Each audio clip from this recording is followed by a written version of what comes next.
Okay, so today's reading is Gospel reading taken from the Gospel of John, and it is chapter 8 verses 1 to 11. Jesus went to the Mount of Olives. At dawn he appeared again in the temple courts where all the people gathered around him, and he sat down to teach them.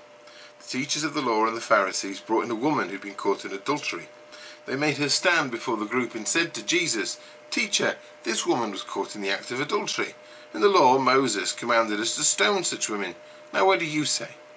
They were using this question as a trap in order to have a basis for accusing him. But Jesus bent down and started to write on the ground with his finger. When they kept on questioning him, he straightened up and said to them, "If any one of you is without sin, let him be the first to throw a stone at her." Again he stooped down and wrote on the ground.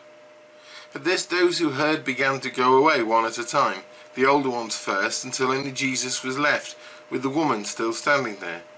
Jesus straightened up and asked her, "Woman, where are they?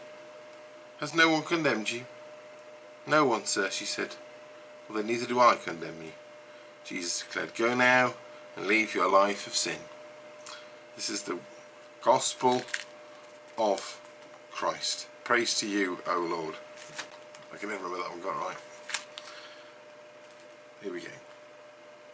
Interestingly, when you look in your Bibles at that, you will often see it's going to be in a little section in your Gospels, or in one Bible I've got, it's in a little section on its own after the Gospel of John, because the earliest and most reliable manuscripts just don't have this section, and it's thought it was added in later on, not that much later on, but because it was thought to be a reliable story about Jesus that they wanted to put into one of the Gospels. So there you go. It rings very true to me, so I'm always happy to use that.